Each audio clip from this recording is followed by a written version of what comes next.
Hi everyone, I'm Kwa Yiling, a senior lecturer and the convener of Culture and Society at Western Sydney University.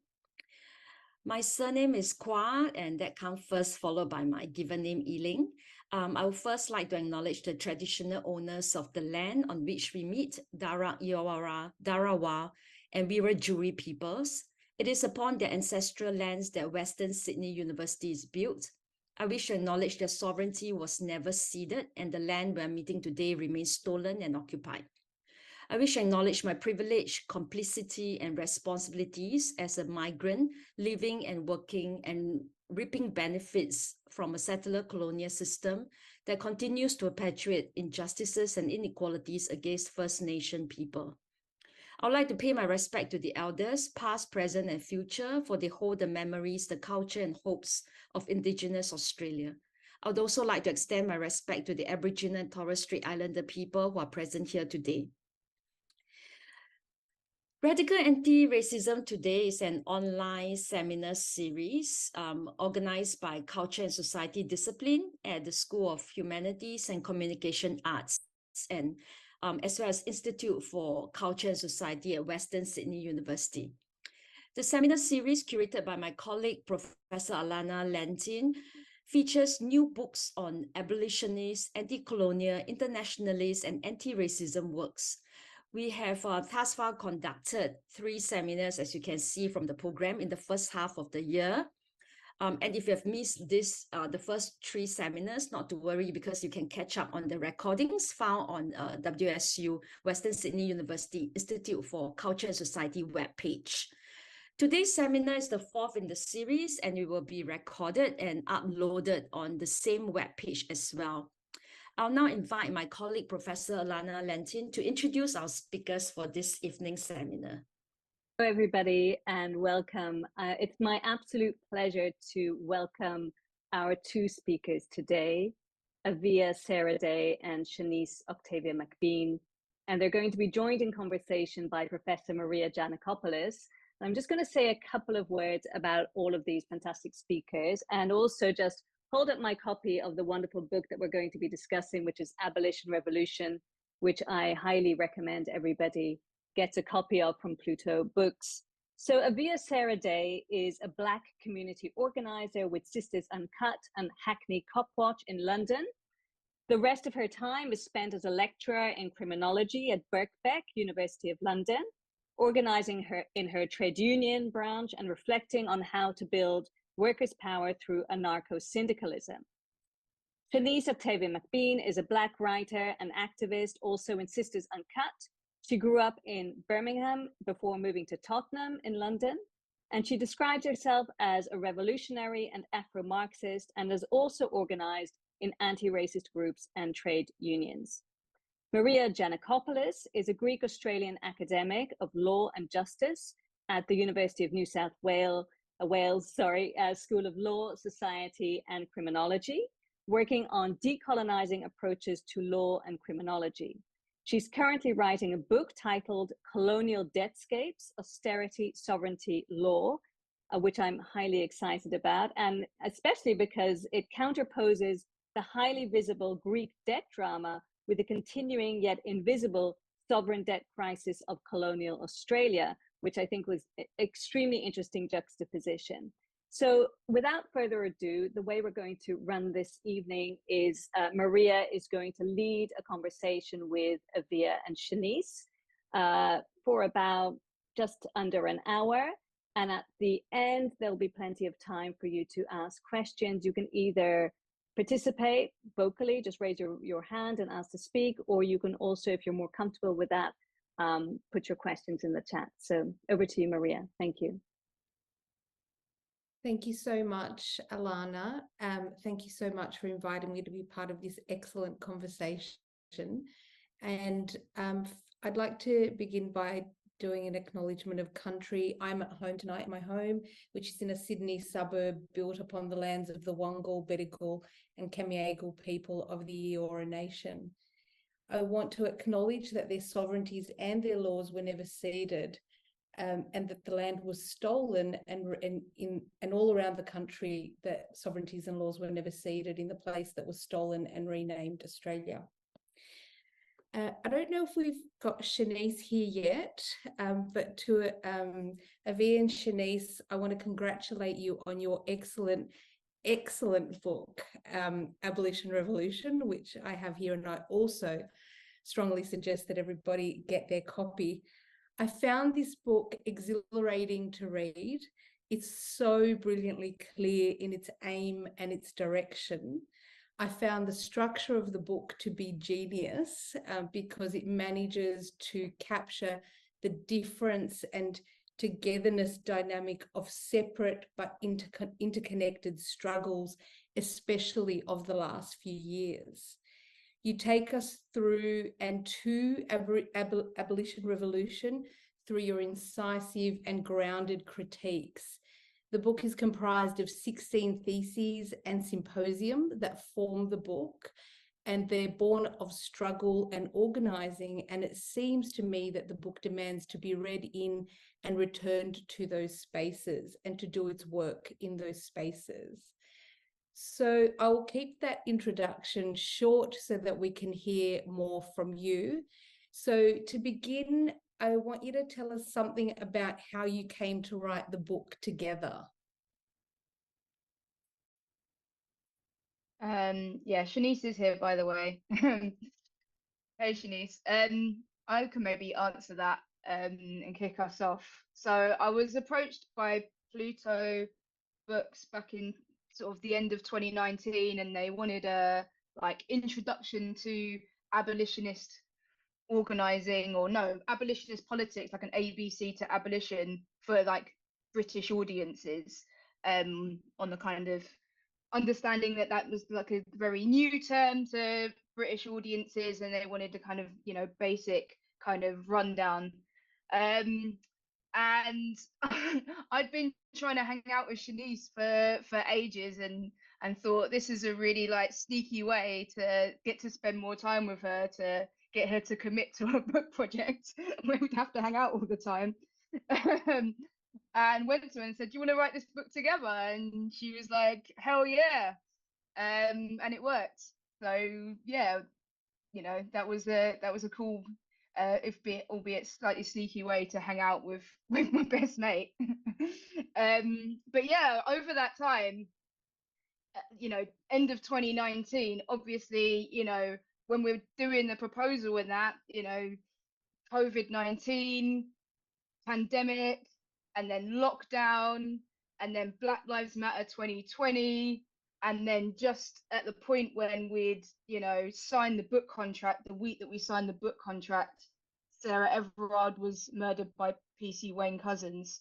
And so what started off as a book that was supposed to be, you know, an ABC to abolition for British audiences who don't know what these kind of concepts and terms mean, turned very like organically turned into a conversation with an emerging abolitionist politics that was coming out of 2020, Black Lives Matter 2020, and coming out of the fallout after the police murder of Sarah Everard. And so there was this kind of very sort of British expression of abolitionist ideas that were emerging on the streets and across the country, that then, rather than writing an ABC, we were writing from our perspectives as being involved in that movement and in conversation with that movement.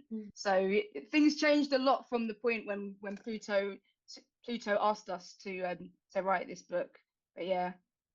Amazing. Shanice, did you want to add something?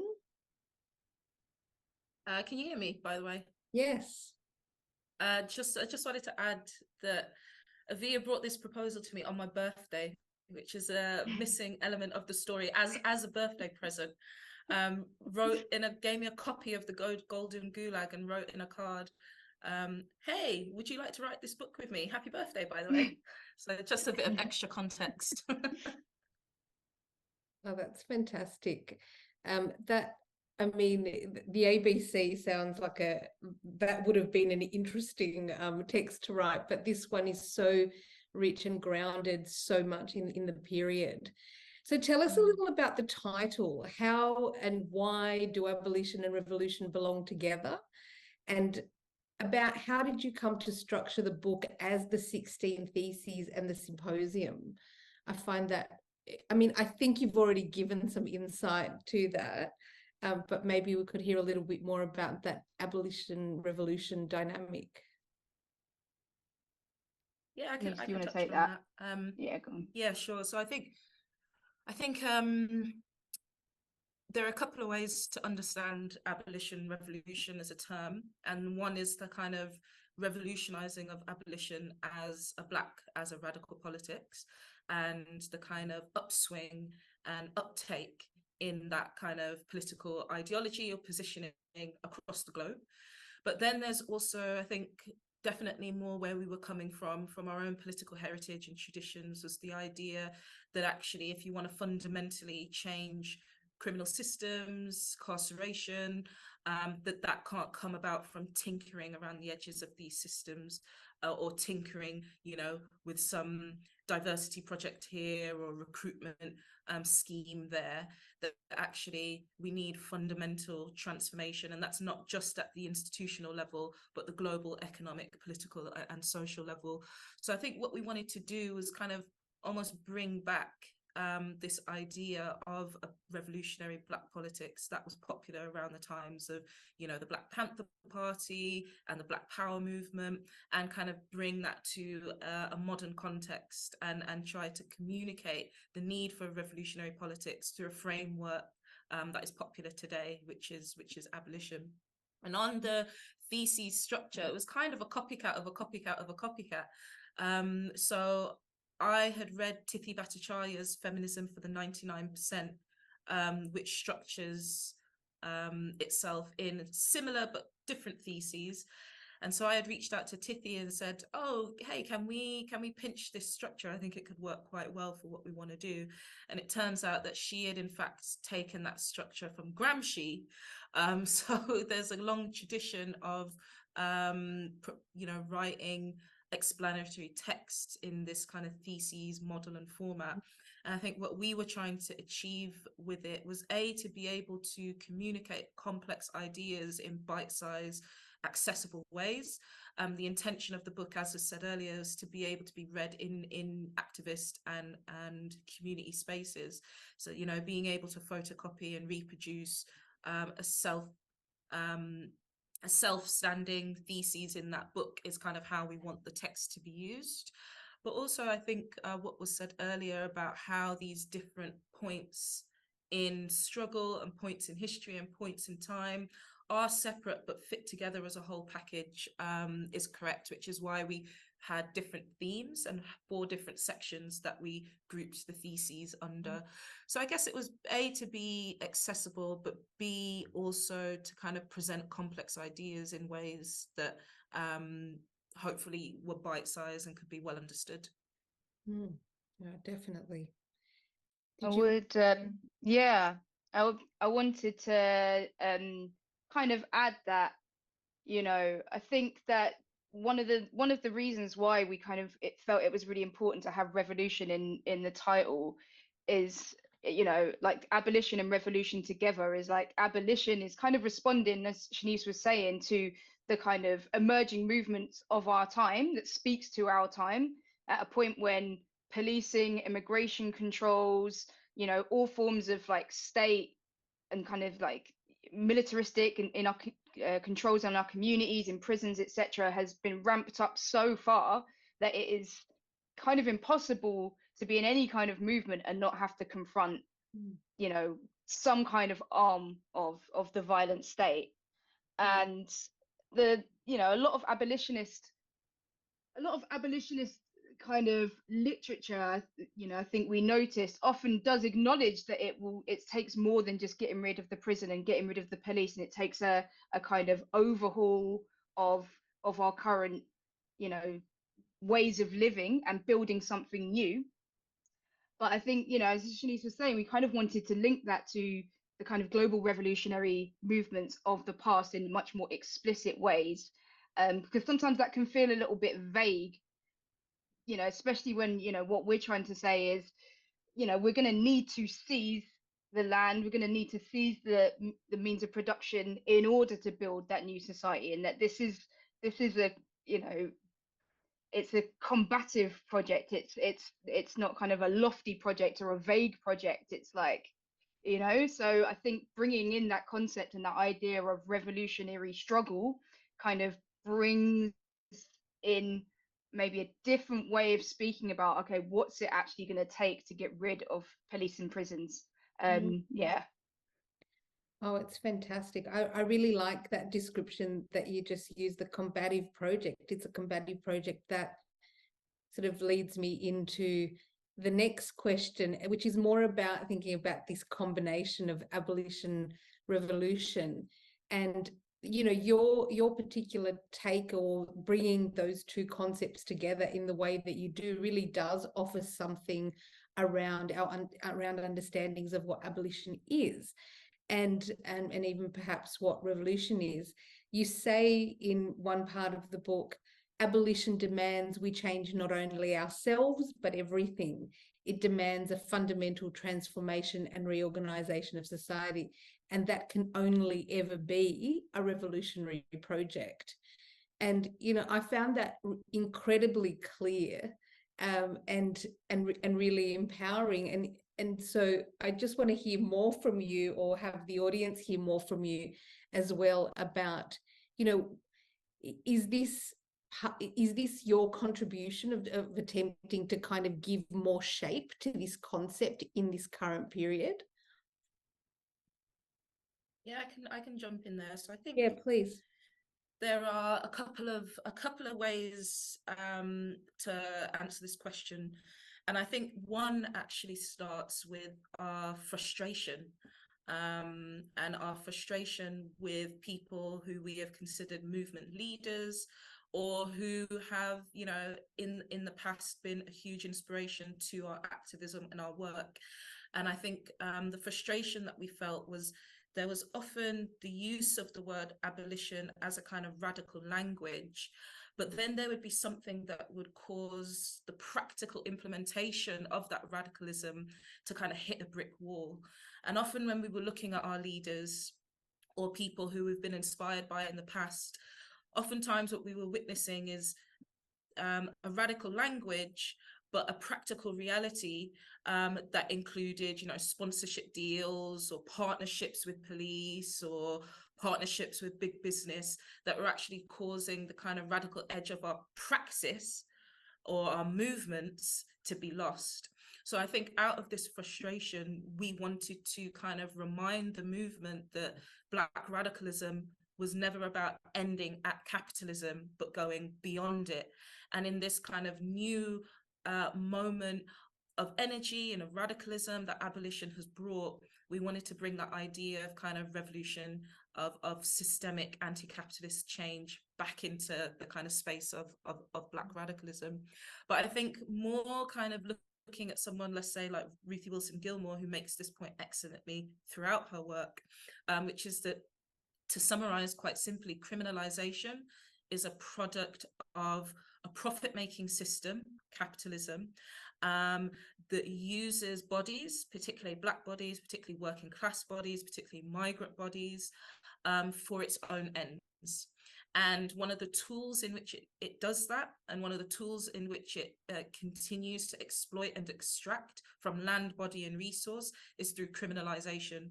And so these processes which we're critiquing in our movements on the streets, in our processes and our protests, ultimately come from a global, a worldwide economic system. And although, reform and radical and abolitionist reforms are important, both for our own, day-to-day survival, but inching us closer and closer and closer to a liberated future, that kind of ultimate goal, that ultimate victory is going to come from getting rid of the foundations of criminalization. which is the broader economic, political, social system of capitalism, imperialism, and colonialism. And so I guess out of the frustration that we had with some movement leaders, we wanted to remind the movement that actually this was a lot bigger than the latest partnership or the latest deal or the latest paycheck, and that actually there was a world to win. Yeah, that's fantastic. Avia? Can't hear you. I would only add that I guess, you know, we're kind of talking about like the use of abolitionist language from some sections of the movement, but also outside of the movement, people who aren't necessarily movement leaders but are kind of like in the academy, etc., or you know, influencers, social media influencers using the kind of radical language as Shanice was laying out, and really overemphasizing language and the importance of language, kind of disconnected from movements, and investing in the sort of written word in a way that is, you know, essentially about career building and profile building, you know, without actually connecting that to the movement. And that's, you know, that's important. You know, coming up with new ideas and new phrases and new concepts and new terms is really, really important. But when that's disconnected from the movement, then what you have is someone who's trying to come up with the pithiest and most succinct and most interesting terminologies to build their own profile, but not actually to win a movement, to further revolution. And so, you know, I tend to think that, you know, naturally people in struggle, I found, like, if you're organizing on a council estate or in a social center or something like that, and you're organizing against the police or against the council or whatever it is, people in struggle naturally tend to start having conversations about what kind of terminology best represents what is going on for us, what kind of solidarity is going on. Like, people naturally just come up with their own terms outside of the academy, concepts, ideas that reflect what is going on and what is the best way to communicate it to people, to bring more people along. They naturally end up doing that. And so, yeah, I think, you know, the kind of frustrations that we were having with, you know, some people who are like leaders or people outside of, you know, the movement, you know, the influences, etc., is to kind of pull some of that back to okay, well, what's going on in the movement and how can we engage with these terms and ideas and this language at a movement level. Yeah, well, you do that so effectively. And you know, I did pick out one of the quotes that says, quote, "We are done with academics and influencers who use the language of abolition to give themselves a marketable edginess, lining their pockets with corporate deals while refusing to call themselves anti-capitalists, talking about abolition whilst walking the system." So that's kind of what's at stake in, you know, evacuating the word abolition from its revolutionary meanings and, you know, its real, its kind of, you know, essence. So that's a point that's really well made, and I think that frustration kind of it gives a really good momentum, I think, to the way that you map out and put those points forward. But a couple of things are happening with language, and it was really interesting to hear you just say about, you know, in the act of organizing, people, groups come up with language as they're going. But then there's, you know, the other part of it, which you tell us early in the book, that, quote, "Many people who are part of this story," so the story of abolition or abolition revolution, "wouldn't call themselves abolitionists, but they have all contributed to a deepening crisis around the police and state violence." So there is that. So there is a kind of, you know, they might not call themselves abolitionists because they're not pitching in the same way as the influencer is, but they are actually involved in doing the work of abolition revolution. So it's really fascinating what's happening in the text, but also more broadly around language and how it's, can be empowering, but also co-opted in many ways. Okay, so the relevance of so this part of my questioning sort of links us or brings us into the relevance of this text to the Australian colony. And Abolition Revolution tracks abolitionist politics taking place in Britain and does so to make space for, you say, UK voices, ideas, and strategies in what can otherwise be a US-centric movement. You argue that, quote, for abolitionist politics to continue to mature, we have to grapple with the lessons of our specific histories and contexts. It's this desire that places both empire and neoliberalism at the core of our analysis, two systems that have fundamentally defined the boundaries of police and state violence across the British Isles today. And I'm sure that you know that this text that you've produced has much relevance and resonance with decolonising abolitionism that has been coming more into the foreground in the Australian colony in the last few years. Your work also provides some poignant analysis for how we might think through a current campaign for change currently being waged in the Australian colony. This year, in 2023, the Australian citizenry is going to be asked to vote yes or no in a referendum that seeks to change the colonial constitution. The change would be to install a First Nations advisory voice to Parliament. So I am going somewhere with this long-winded intro. So in my view, a constitution should be considered a monopoly or an illegitimate monopoly of law, and that a vote or yes or no should be understood as obscuring the foundational violence while trying to gain retrospective consent for colonial dispossession and exploitation.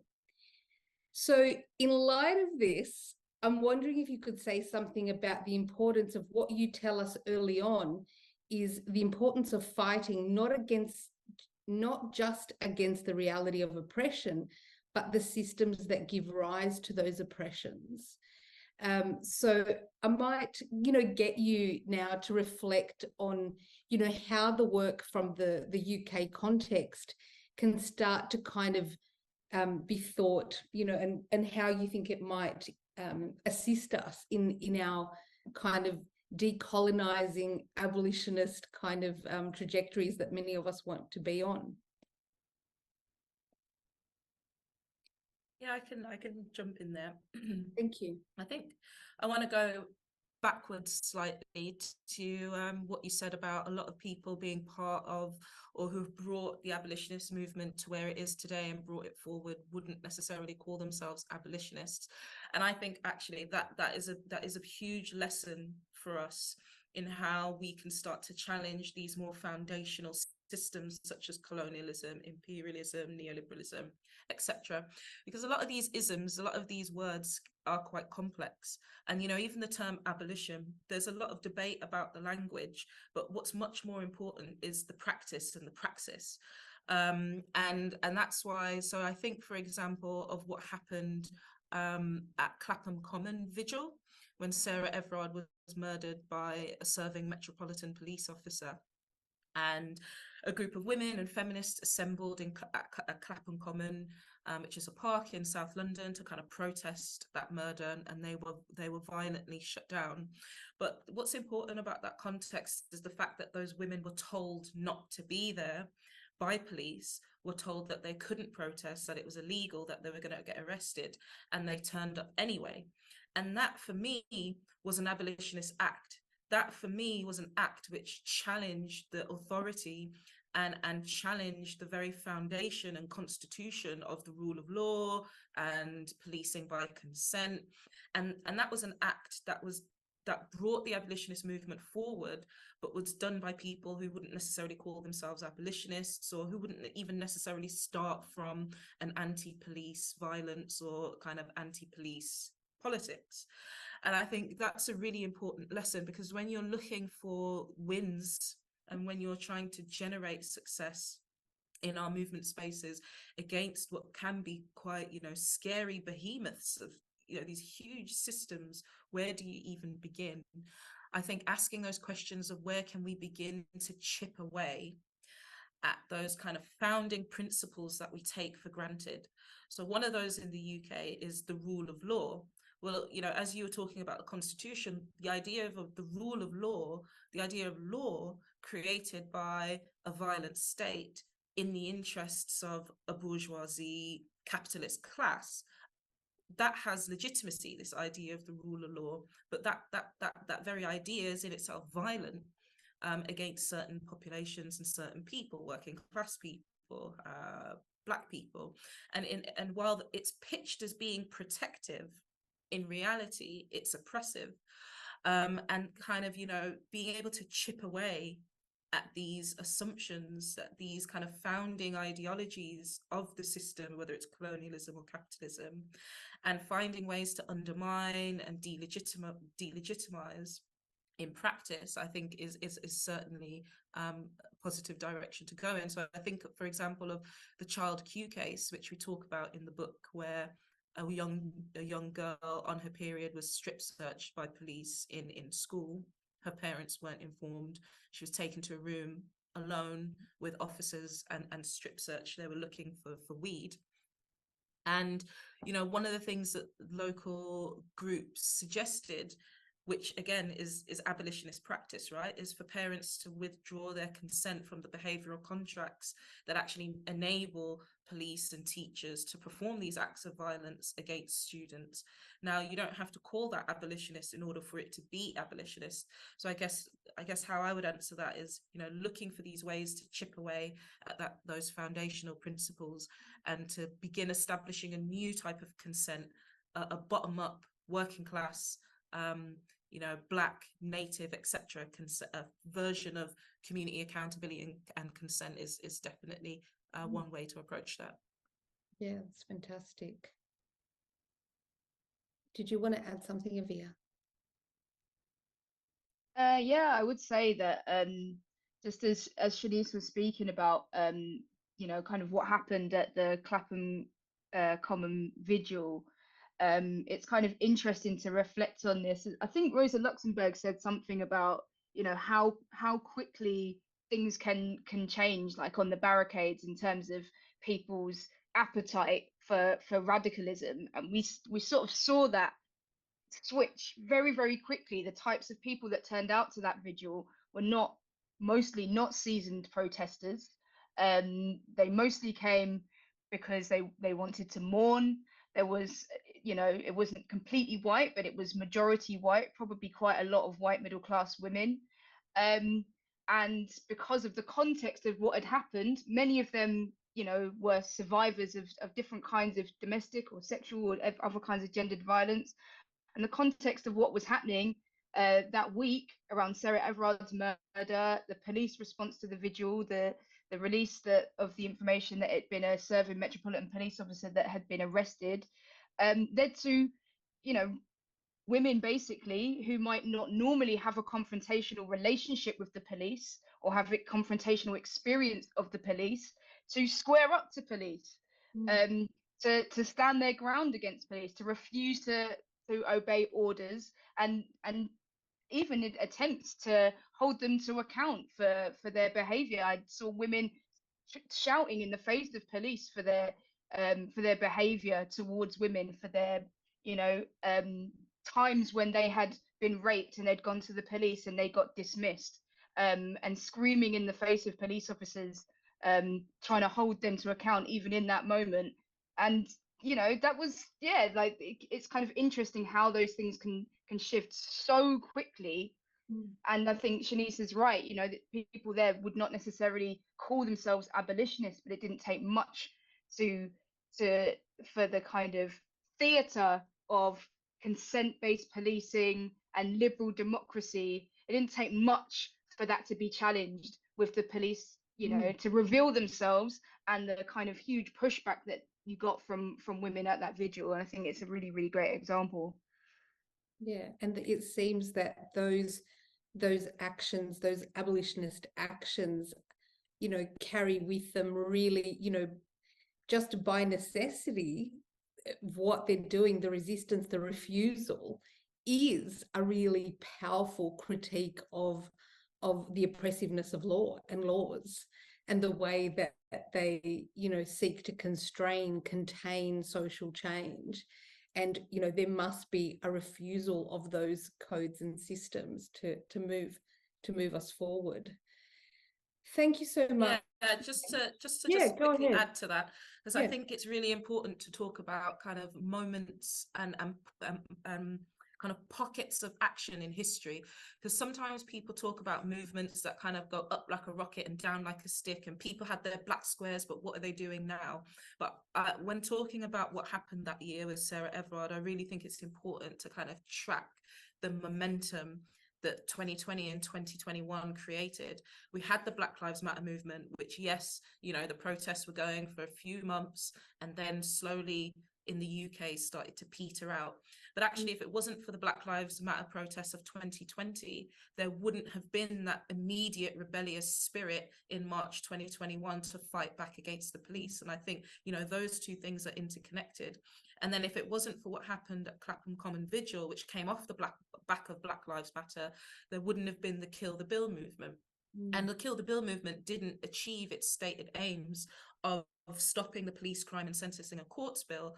But if it wasn't for that movement, Cressida Dick would probably still be in post. Not to say that change at the top is gonna, change policing, absolutely not. But certainly crisis in policing and crisis in leadership in policing is a good thing for our movements. And secondly, that report that Baroness Casey did, in which she said whether or not this happens or not doesn't matter, but what does matter is she said in that report, if the Metropolitan Police aren't able to reform in a couple of years, we need to think about disbanding the police. This notion coming from the liberal classes of disbanding the police wouldn't be part of the narrative if it wasn't for those movements. And so although sometimes when we're in the movement and we're in the throw of things and things go up and things go down, it can feel quite frustrating. We didn't win our stated aims, or we've had all these protests and the problem is still there. Actually, we're part of that slow forward march of history that we need to keep moving in a forward direction, because we know things can go backwards. But I do think it's important to contextualize how these things link together. Yeah, absolutely. And I think that we definitely saw that happening in Australia, in the kind of resurgence of the Black Lives Matter. Those protests were preceded by other major protests that happened around an Aboriginal death in custody in 2019. That was built upon, and again with the Black Lives Matter, and then one thing did build on top of the other. And I think that it has really influenced a lot of the thinking that we're having come to us now is coming from people who have had really central roles in those movements and in those protests as well. Avia, did you want to add something there, or should I move on to, I think I got your thoughts on that one. I think it's good to move on. Yeah, that's fine. Yeah, it's good. So the Sisters Uncut, I wanted you to tell us about your involvement and work with Sisters Uncut, and how this work allowed you to broaden your political horizons about what transformational change requires. Do you want to kick us off, Avia? Yeah, sure. So I, my background before, organizing, and the reason why I kind of ended up organizing around domestic violence and feminist anti-violence organizing was because, when I was growing up, violence was like gendered violence is a very, very everyday occurrence in my family, on my estate. I spent time being homeless, spent time in refuges, and my best friend's mum was murdered by her dad on my estate when I was 9 years old. And all of this trauma, shall we say, in some ways I'm very lucky that my response to my trauma, as many people in the movement, has been to throw myself into movement for radical change. And by the time I came to organising with Sisters Uncut, I was working in the domestic violence sector, and there was a kind of wider context of there being an anti-austerity movement after the coalition of the Liberal Democrats and the Conservatives got in, and there was a program of austerity, of, you know, severe cuts to welfare services across the board. A lot of us who were using domestic violence services or were working in them were feeling the impact of those cuts, and that kind of made the, you know, often meant the difference between, you know, having the needs to be able to get out of a violent situation and survive, or not, and potentially facing serious injury or even death. And initially our focus was trying to leverage kind of direct action to bring that situation into the sort of public imagination and public understanding. So using sort of, you know, what we would call spiky direct actions, like stunts, such as painting the fountains at Trafalgar Square red to kind of represent the kind of blood of women dying at the hands of domestic violence, or throwing ourselves onto the red carpet of the premiere of the film Suffragette with the kind of rallying call, dead women can't vote, that there's no, you know, the fight for you know, gender justice doesn't begin and end with a vote if women are still being murdered. And we kind of understood that the government's role in that at that point as being, you know, having made an ideological decision not to invest in the services that support and protect women.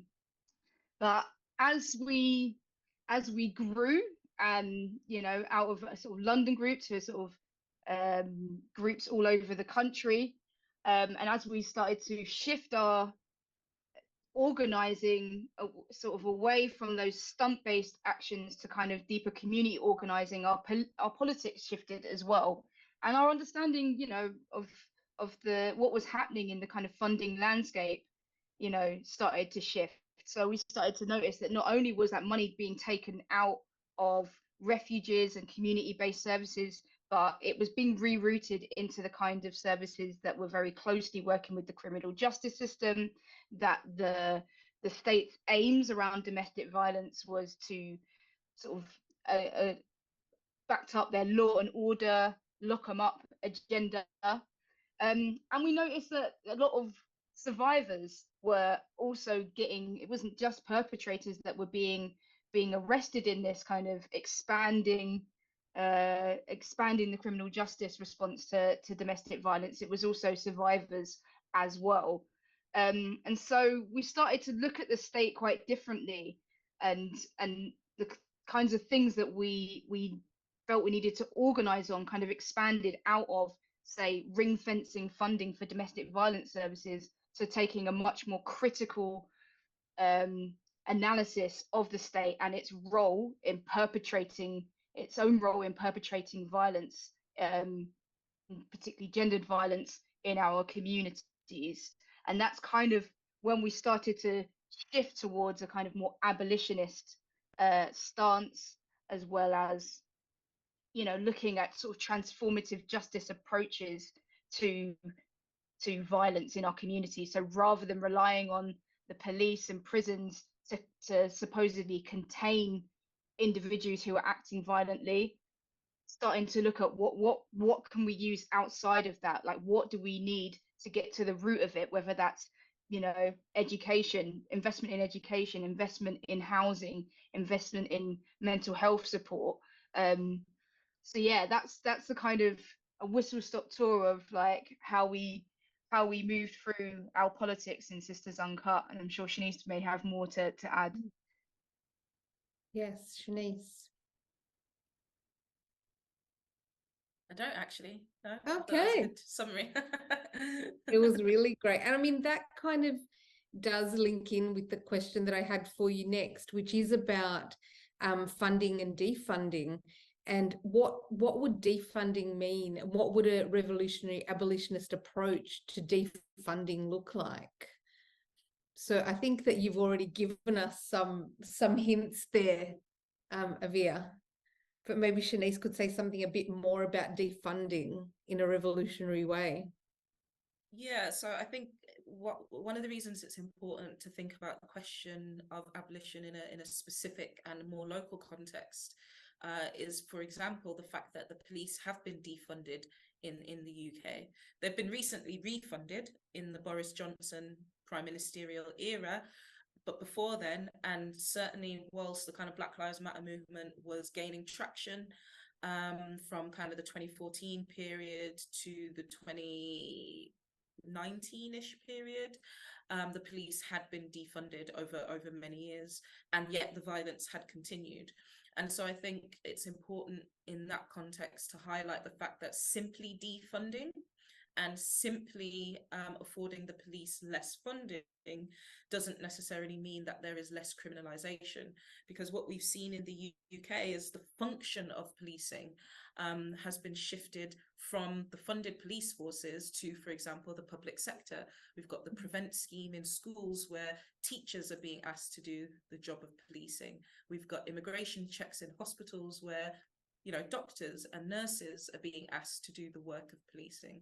So I think in that context, it's important to think about defunding, not just as defunding kind of economic structures, but also defunding the very function of criminalization and policing in society. And so that's where we get the concept of kind of withdrawing consent and chipping away at the structures of legitimacy and the structures of authority that prop up the police system as much as the kind of financial side of things. With that said, there is an important way in which we do need to start defunding the police in the UK, and that's looking at the fact that where funding has been injected into, for example, the domestic violence sector, that's been pushed into the direction of criminalization. So, money has been moved from the hands of charities and frontline domestic violence services to partnerships between services and police to run projects that are founded primarily on criminalization, and as Avia said, often leads to the criminalization of women and non-binary and other gender identified people who are themselves already pre-existing, have a pre-existing vulnerability to criminalization. So we do need to defund those projects. But I think, and this is where the kind of revolutionary in us comes out, I think we just need to get back to the very basic idea of seizing wealth from the places where wealth has been extracted from the working class, and putting that back into the hands of working class people, rebuilding our communities that have been destroyed through neoliberalism and other forms of systemic violence, and building back from the bottom up, not as the end of an abolitionist project, but as part of rebuilding the infrastructure that we need to seriously level a challenge to systems of criminalization. We know, for example, that a lot of harm and violence is rooted in lack and in need, and in the fact that resources are unavailable. And so finding ways to seize the wealth that's been extracted from us, rerouting that back into our communities, whether we're doing that through the democratic systems in our countries, which is difficult but certainly possible, or whether we're doing that in other ways, I think are important avenues to explore when it comes to defunding as well. Evia, did you want to say something there? Yeah, I guess I'll say that, perhaps controversially, I have, there's certain kinds of defund the police movements that I'm increasingly having less confidence in, shall we say. And often when I say that, it can be a bit controversial because it is, one of the biggest and most well-known kind of aspects to abolitionist movements internationally. But I can see the value in it in terms of communicating to community members, like in quite easy to understand ways about where our resources are and how they can be reapportioned. And I can see genuine value in that.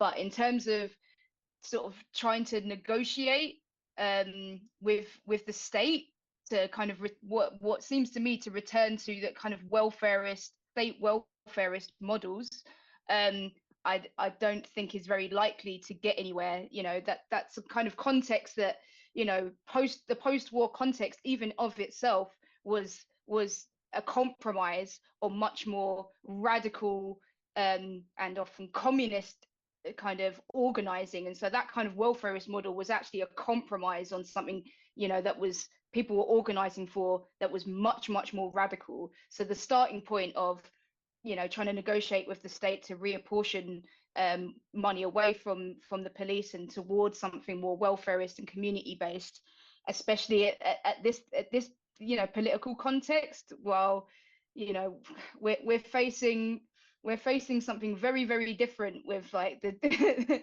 the destruction of the climate, and the ruling class are in a different kind of frenzy. And so I kind of return to kind of post-war welfarist kind of economic structure seems a bit unlikely to me. But I can see some value in how we communicate this to members of the community in terms of ideas and how our society is structured. I can see that. And I would add that, you know, some of the things that kind of defunding that do, you know, defund the police ideas that do give me a lot of inspiration is kind of taking inspiration from things like the poll tax. So the poll tax, you know, was something that was introduced by Margaret Thatcher in sort of the late 80s, early 90s. And it was kind of this flat rate tax that everyone was supposed to pay regardless, the same amount regardless of how much money they earn. And it was a huge movement against it. And that movement was refusing to pay. Across the country, people refused to pay, and it ended up with riots and that tax being scrapped. And then people are talking about, you know, taking that tactic. You know, there's these things called like a council tax precept, where a certain amount of the local tax you pay goes to the police, and people wanting to withdraw that aspect of their tax and refuse to pay on the individual level, but in an organized way. And I think, you know, that kind of defunding the police feels to me much more direct, and it has a place for community members to be much more directly involved with what that money could be spent on, whether it just goes straight back in their pocket or other kinds of things that they want to invest in.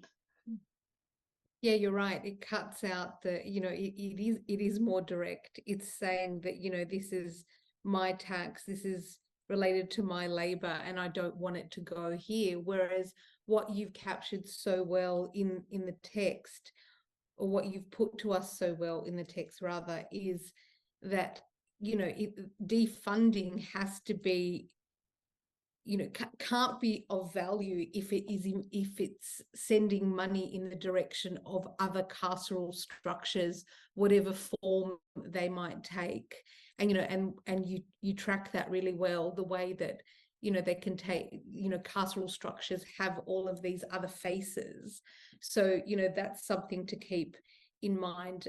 So I think I might move to my last question, which, you know, I certainly hear you about the importance of kind of local and specific analysis, but I want to bring us again maybe slightly into the colony, and to think about this notion of consent. And you've spoken already a little bit about it. And in particular, you talk about the policing by consent. And one of the quotes I have here is that the notion of policing by consent contains an inherent contradiction. Policing exercises coercive force and control over the very public from which it demands legitimacy and consent. The balance between policing by consent and policing by force is tipping steadily towards force as state coercion and control spreads beyond the racialized and working class communities it is usually bounded by. And, you know, in the colony, the police have here in this colony, you know, the police have, you know, historically played the role of dispossessors, and, you know, and did the work of actually removing Aboriginal people from their lands in order to extract their wealth and resources. And I guess I'm interested in, you know, hearing more about, you say that we can get closer to abolition by withdrawing our consent to be policed.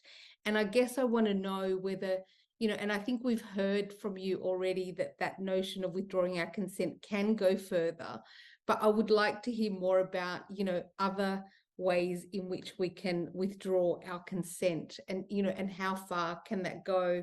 I think I've already gotten the sense of how far it should go from you, but let me hear some concluding thoughts. Yeah, I'll jump in there quickly. So I love that you place this within the colonial context, because policing by consent and policing by force are two spokes of the colonial monster that is colonial policing.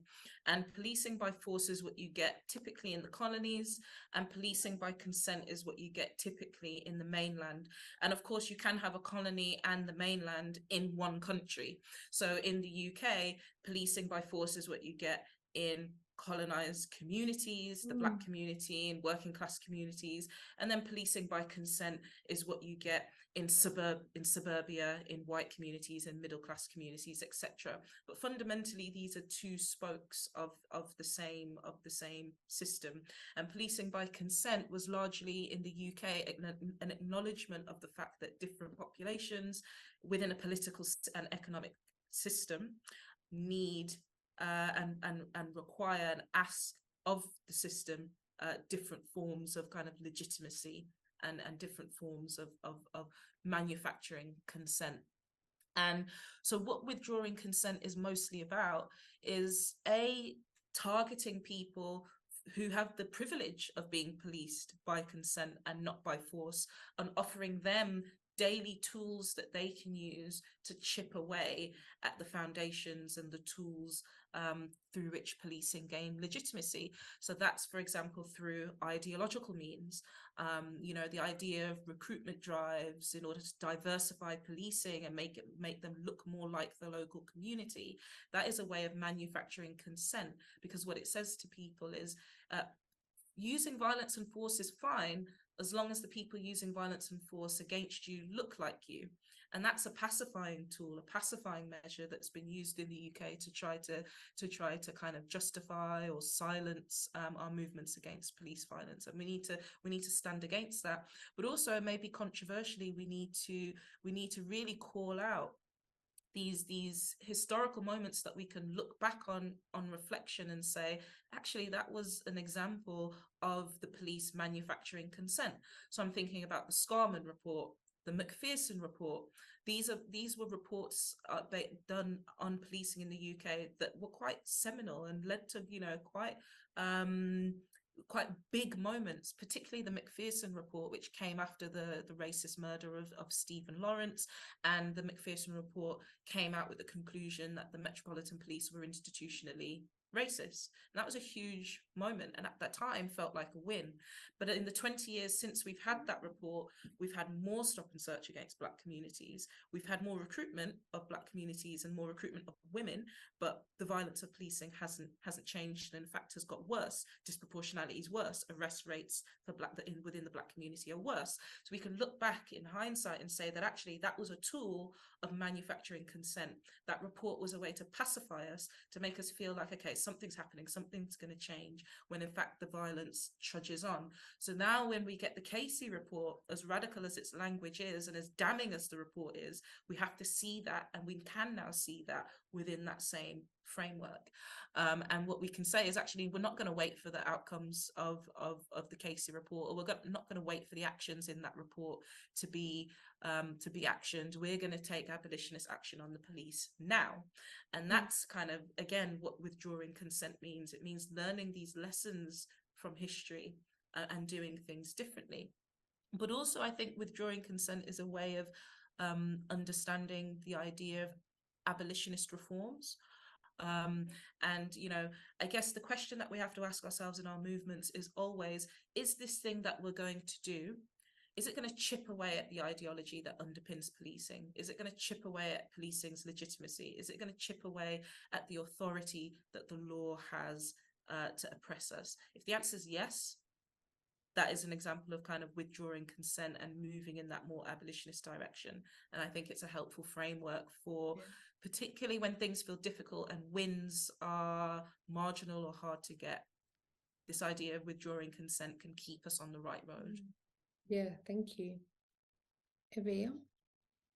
Yeah, I think I kind of want to add to what Shanice was saying around like the differences between sort of policing by consent and policing by force that is a kind of, you know, has those colonial mainland histories that continue to today.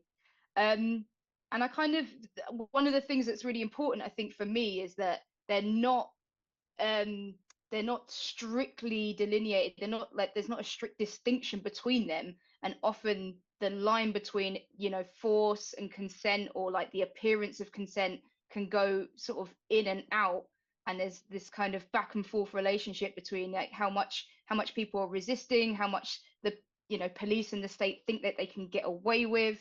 um and I think that the important kind of lesson for me in terms of that, and what we were trying to, and I think Shanice is going, bye Shanice, um, is that when the police, or when the state kind of you know, starts to chip away at its own consent-based policing, and you see the kind of reactions to that, the importance of using that moment and leveraging that moment to connect it to those populations who have always been policed using force. And that, you know, the example of what happened around Sarah Everard, suddenly you've got a huge number of people who are haven't normally been interested in policing, or felt the experience of being violently policed, and making sure that that doesn't become like a white middle class feminist movement, and in so doing is linking it to the many decades of organizing by Black and brown communities, by saying, you know, what, you know, one of the things that was really fundamental was to talk about what happened to Sarah Everard as a death in custody, that she was taken into custody in handcuffs, and those the laws that were used to take her away were, you know, legal laws, and that there's all of the other deaths in custody, mostly of Black and brown people, in the campaigns and the family campaigns, to explicitly use the language of that to connect those struggles. And when we're talking about institutional misogyny, to connect it to the many decades of organizing against institutional racism in the police, and to see those things as connected and one and the same, effectively. But I think, yeah, I'm thinking about other kinds of, you know, examples, particularly settler colonial examples. You know, at the moment in Israel, there's a massive backlash by the settler colonial population. You know, this authoritarian power grab by Netanyahu. You know, I think it would be amazing to see the kind of pushback and resistance against that from Israelis, to connect that with the many years of struggle against authoritarianism, violent authoritarianism by Palestinians. And I think, you know, there's those kinds of connections happen to a greater or lesser extent, but there are these moments where the state kind of reveals itself, that it's not just going to use policing by consent, you know, with white people, and that they will go for, you know, power grabs when they can. It's only based on, it's not because they like white people more, it's because they think that's what they can get away with. And when they push it, it's important to kind of seize those moments to make those connections of solidarity, and to make that clear. Yeah, absolutely. Thank you so much. That's a really, both of you have provided such rich responses to all my probing questions. But now I think I'd like to thank you. Thank you so much for your book and for being part of the discussion. And I might pass it on to Alana. Thank you. And pass it on to Alana to take some questions from the audience. Thank you, Maria, and thanks, Evia. And I'm very sorry that we had to lose Shanice, who unfortunately had to go back to work, but I think provided us with so much food for thought. So we've got about just over 20 minutes for questions. So I would encourage you just to, you know, raise your hand and ask a question, or if you prefer, to put something in the chat. And while people are gathering their thoughts, you know, I'll just say what struck me. I mean, so many things struck me. really. But I think, you know, that conversation there at the end on the link and the kind of the messy entanglement of policing by force and policing by consent is really, really important for us to understand. And it really kind of ties into some of the comments that you made, Maria, on the kind of the ongoing anti-colonial struggle in this colony, and how, and the kind of the themes of co-optation that keep coming up again and again, and the kind of the lack of understanding of what actually self-determination means in this continent, because of this liberal kind of mindset in which things will get better, or, you know, we're better than this, we can reach for this future, we can hope for a better day, and all this kind of thing, which, you know, Indigenous people have been telling us again and again is really a ruse, and something that we have to resist very strongly. You know, there's so many things also, I think, that dovetail. I had questions about, you know, the kind of collaboration of people like us, so academics. You know, Shanice mentioned the Prevent agenda, and in Australia, of course, countering violent extremism, which borrows very much from the Prevent agenda. You know, academics looking for research funding very often have mobilized this language, or they made direct connections to the Prevent agenda in order to get some of that grubby money from the state in order to basically participate in the policing and surveillance of Muslim communities. You know, so many things. And then questions about teaching. I mean, one of the things I found absolutely brilliant about this book was using it as a teaching resource with my students. And I think in political education spaces, this is just such a vital resource. So I just really want to thank you for taking the time out to, you know, to come and talk to us about it. I think there might be a question in the chat. Yes, so Samantha Schultz is asking, I'd like to hear a little bit about your thoughts on formal education. Oh, but that links to what I've just said. Given the deeply problematic entanglements between schooling, yes, higher education, with capitalism, racism, patriarchy, do you see any quote unquote hope attached to these projects for wider abolitionist movements? Amazing. This is a really, really good question. And for me, the answer is slightly complicated. I think that the more, you know, when we were talking earlier about how, or Shanice was talking earlier about how in you know, here in Britain, the police has been defunded. Part of that process hasn't meant that less policing is happening. It's that, you know, more policing is taking place in schools, in hospitals, in GP surgeries, you know, and it's become much more diffuse, and people who are not traditionally considered cops are basically being recruited, often without any additional money, to do the role of policing. And so it's, you know, it's been defunded, it's not being funded, but it's still very much happening, and the kind of tentacles of policing is kind of getting further and further reach outside of the traditional sort of enforcement agencies. And this poses really, really big problems for any of us who work in, you know, the education system, and in the education sector, because more and more that, you know, a prerequisite of our job is to do some of that work. I think that there's something quite different for, you know, sort of primary and secondary education is quite a different kettle of fish compared to higher education. I think, you know, the teachers that I know, the abolitionist teachers that I know, are more and more deeply challenged by the kind of expectations of their job, finding it extremely difficult to not feel compromised in some way regarding their abolitionist politics. I don't think that necessarily means, although I know a lot of abolitionist teachers have left and are now organising with groups such as No More Exclusions, which is a collective here in the UK started by students who've been excluded from school, organising alongside teachers that kind of organise around that school to prison pipeline, and seeing exclusions from school as connected to the process of criminalisation. And so I know a lot of abolitionist teachers who've left, and that's the kind of organising that they want to do. I wouldn't necessarily say, like, you know, all of the teachers, all the abolitionist teachers out there have to leave, because, you know, I do think that you know, historically schools have been and organizing in schools have been really, really important vehicles for change, in terms of school teachers, but also students themselves, like organizing students themselves.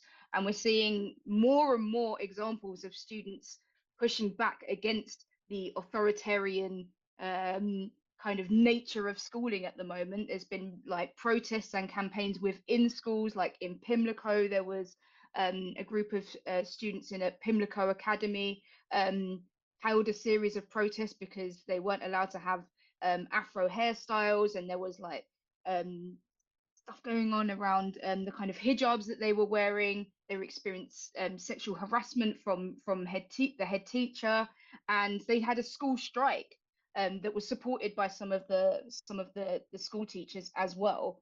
And despite being threatened with expulsion, you know, eventually they, through continued organizing, they came back to school and their head teacher resigned.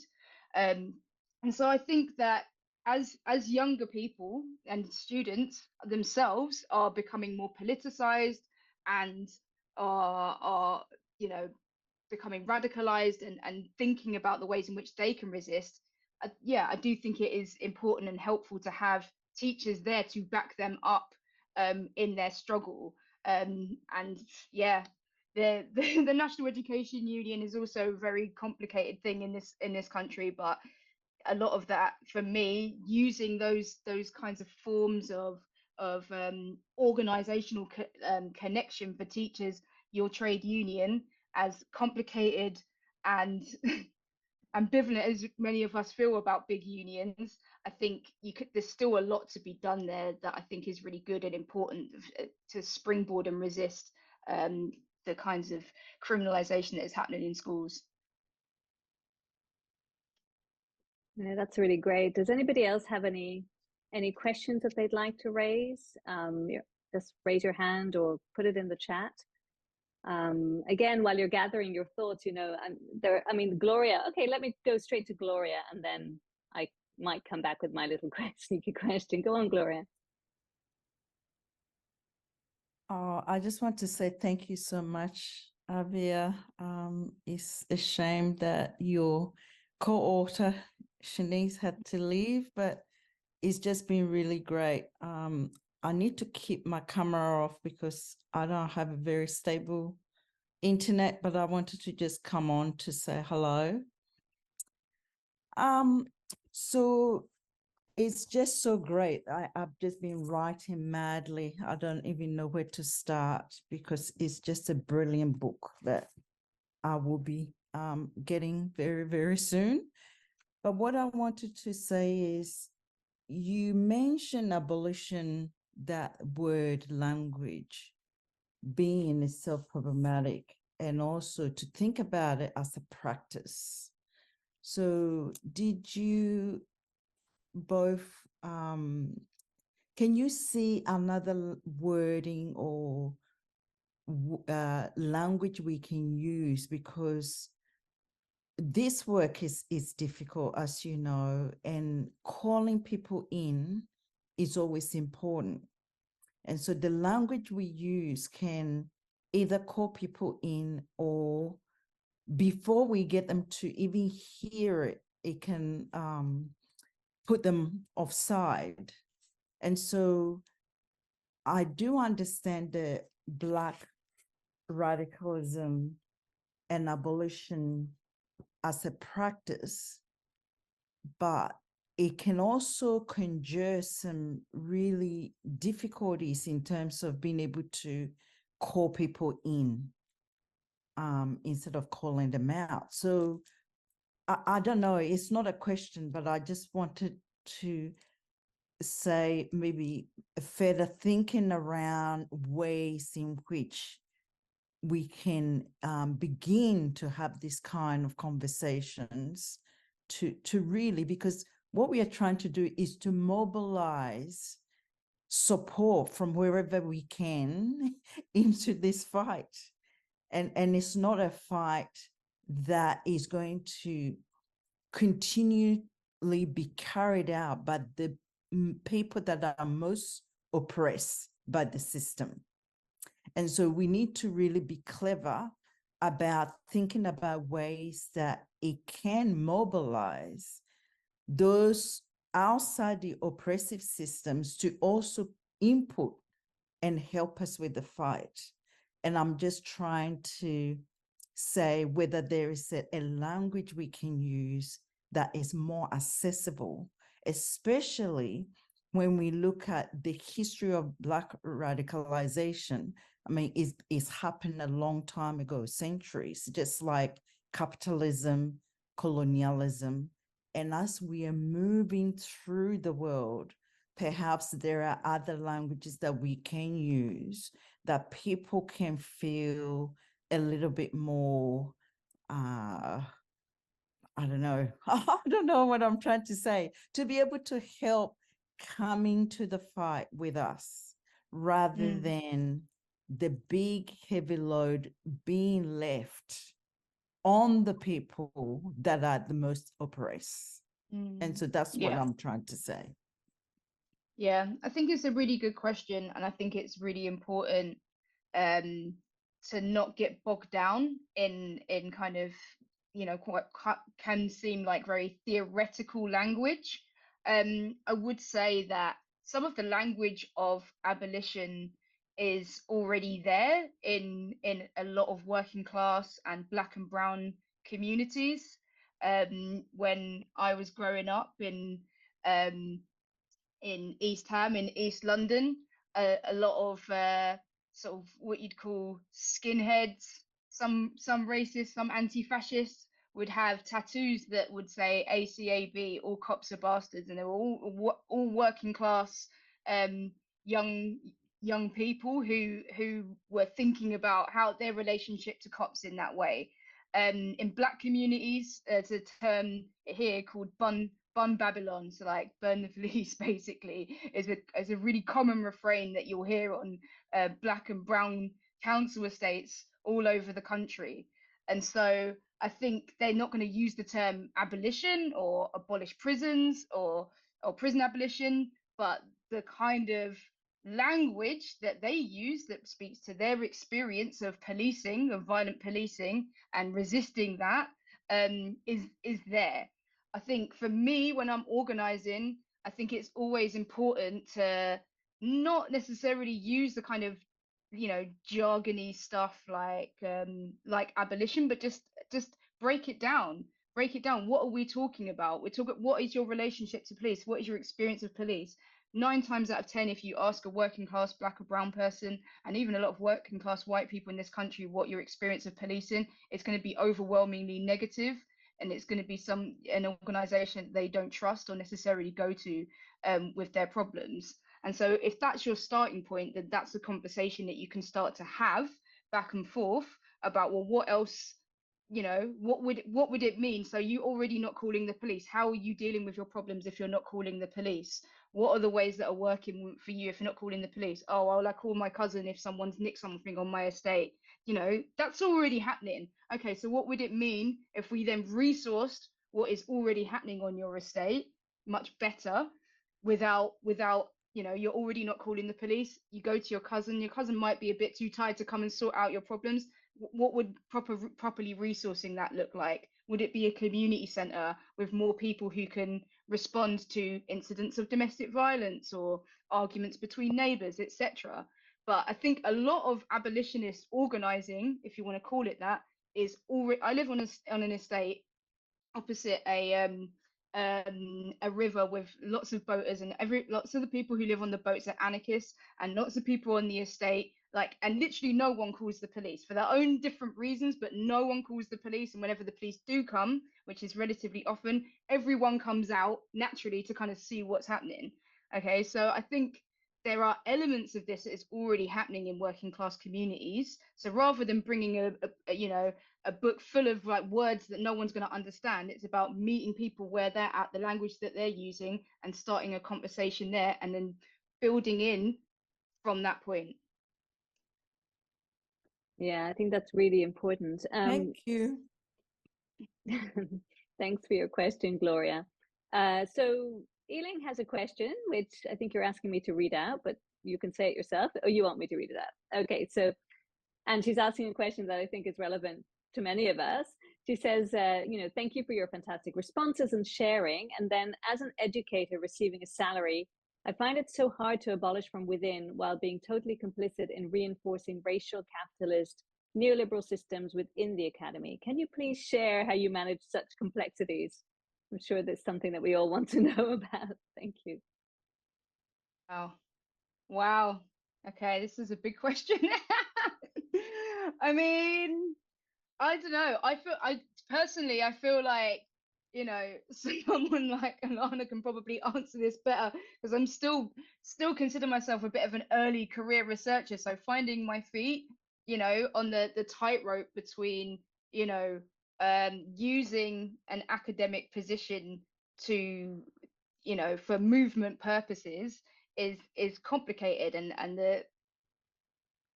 the pull to kind of get co-opted and to protect, but I basically, when I came into this job, was like, what's the least amount of academic work I can get away with without being fired? I'm still trying to figure out what the answer to that is. I don't entirely know. I knew, got 150 people jobs cut in Birkbeck last year, and I'm still here by the skin of my teeth. So there's no safety. Like, do you know what I mean? But fundamentally, one of the things that I really try to do, and I've started to do over the last year, is really tracking how much time I'm spending on whatever is going on in the academy, and how much time I'm spending on my trade union organizing in a really minute way, like day to day. Like, I need to be connected to either social movements this amount of time in my day, in my week, my trade union this amount of time, and if like, but also I need to do a certain amount of work to make sure that I'm not fired, and not becoming complicit in that. I think it's incredibly difficult when you're constantly being pulled with this, publish or die kind of atmosphere. Makes it so hard not to end up getting pulled into using the concepts, these revolutionary concepts that you're constantly in, just for that track. And it's a delicate tightrope. I personally feel like I've not been in the game long enough to tell you exactly how to do that. I'm thinking of people like Gargi Bhattacharya and Alana Lentin, and people that have been in the game longer than me will probably be able to answer that better, but like, I'm trying. That's all I'm gonna say. Yeah, it's not easy, right? I mean, and I think, frankly, you're doing a hell of a lot more than I am. And I think many of us are, and I think we can take inspiration from you, and the work that you do is so important and very inspirational to all of us. And there are people on this call who also are involved with incredibly important campaigns to try to, just bang up against the enormous power of coloniality in policing, prisons, child theft, youth incarceration, which starts here at the age of 10, the constant hounding of Aboriginal kids by the state with the complicity of teachers and so-called child protection officers, is something that I think, as I said before, is something that so many people can just sort of just not know is happening. And I've had direct experience of speaking to people who just are really, is that happening? Are you sure that it's happening today? Etc. etc. And it's like we're not living on the same planet, quite frankly. We've got one last question, so maybe we'll take this from Cesar. He says, I'm interested in the emphasis on interracial solidarity in the book. Building relationships across difference can be messy and confrontational, maybe even leading to interpersonal harms in organizing spaces. I was hoping you could share some lessons from practicing transformative justice approaches to dealing with interpersonal harm in your own organizing spaces. I'm wondering whether practicing transformational justice can also be a way to call people in, to go back to Gloria's question. So lovely connection there. So we'll take your answer to Cesar, and then maybe we'll wrap it up. Thanks. Yeah.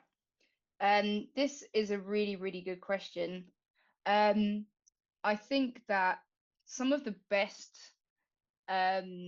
kind of examples that I have around where things have been able to shift in organizing have usually been when, you know, when we've been organizing out of a like relatively solid organizing space, you know. And I'm thinking twice I've been involved in a kind of occupation of a council flat, you know, over the last 10 years. Firstly in 2014, when I was organizing with a group called Focus E15 Mothers, which is a group of homeless single mothers who had been evicted from their you know, their hostel. And then we basically took over an empty council flat nearby the hostel that they were evicted from, and organized for a summer out of that. And then a similar kind of tactic that was taken a few years later on Marion Court in Hackney by East End Sisters Uncut, opening a women's centre in an empty council flat. And in both instances, I would say there was, you know, as you could expect, quite messy instances of what you might call, what you call interracial solidarity. In the first one, I would say a lot of the people who were already living on the estate, as well as some of the like Focus C15 mothers, you know, at the beginning of the campaign, you know, you'd hear comments like, well, why is money being spent on a mosque when it could be being spent on, you know, us being housed? Why is that immigrant family getting this when we're not getting it? And spending several months on, you know, in an organizing space day in, day out, you know, with people in similar kinds of situations, facing homelessness, not having enough money to survive. And that included white working class people, as well as black and brown people, as well as immigrants. Really forced the issue to kind of people to see the interconnectedness of their struggles, and that there wasn't that kind of resentment politics is much harder to maintain when you're cooking with someone, when you've got like a white British person who thinks that Muslims are getting everything, and they're cooking alongside a Muslim neighbor each day, and they've got to feed X amount of children. It's much harder to maintain that level of, well, they've got something that I don't. And at the end of that, we did chat about it in the book. At the end of that occupation, there was a guy who had spent 20 years being like a football hooligan, and he was really, really sad. He was like a white working class Cockney guy, and maybe he's like late 30s, early 40s, and he was like crying at the fact that the occupation was coming to an end. He'd been there every day, he'd slogged his guts out, and he said, you know, I've spent 20 years being like a football hooligan. I was just looking for a community, and he was like, maybe I should have joined a commune instead. And do you know what I mean? Like, and this is a guy who, like, 3 months earlier had been expressing so much resentment that Muslims were getting this and immigrants were getting that. And he'd really shifted, he'd completely shifted his perspective, and had been like, I can't maintain that when I'm fighting alongside the people that I think have got everything and I've got nothing. And I think similarly, like, I think that there's the kind of transformative justice where it's like, oh yeah, it's confronting that, you know, and the day-to-day struggle and practice of that kind of starts to loosen people's kind of like resentments. But yeah, there will be instances where, you know, you need to actually address instances of harm, and difficult conversations emerged through that, and in each occupation I've been through. However, I would say when you've got, you know, a stable community space that is near people's homes, they feel a lot, you know, the kind of like fear around being called out, called in, does take something quite different when they feel like this is a community space that they own and that they're going to be walking past every day. You know, the tendency in a lot of other parts of the movement, if someone questions you or challenges you on something, you don't come back to the meeting and you never bump into anyone ever again. Is like the structure is there to sort of say, well, you're still a member of this community, you're still a member of this center. You may have said something that has been harmful or hurt someone, and you know, even though you might want to go away for a couple of days and feel hurt by that, more often than not, they come back. Do you know what I mean? They're walking past you every day, they're seeing everyone having a nice time, and then there's another opportunity to build on that conversation. And that's not, I'm not glamorizing that at all, because it is an extremely difficult process. And has a lot of complications. But I would say having those kinds of the kind of movement infrastructure that is needed to build like actual real transformative justice in communities is like having stable space and the same people there day in day out who are like telling you, I am in your community, you're in my community, and even if you get things wrong, I'm still going to be there for you. Like, yeah. I think that's a really, really good place to end. So many things to think about. What would be lovely is if those of you who are able would like to put on your cameras so we could all thank Avia and Maria and Shanice in her absence. I think it's been an absolutely brilliant session. We've learned so much, and I really want to thank you all for your time. Maria, you know, you spend so much time putting together these absolutely, you know, really thought-provoking questions. And Avia and Shanice, you know, you gave up your time to share with us, and I think we've learned so much. Before I go, before we all go, I'd like to just share my screen for a moment and show you the slide for our next seminar. This is the 5th seminar in the series. Ruthie Wilson-Gilmore was mentioned, and she is in fact joining us on October the 19th. And she's going to be in conversation with abolitionist activist Tabitha Lean. And that is happening at a different time. So it's happening at 9 a.m. Because that's obviously in order to accommodate the time difference with the United States. So I really, really hope that you can all join us for that, what I think will be an absolutely brilliant conversation on Ruthie Wilson-Gilmore's collection of essays, Abolition Geography, which has been so, you know, such an important collection of work.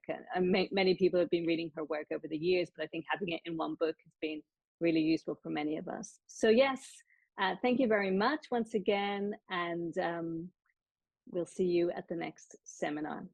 Bye. Thank you.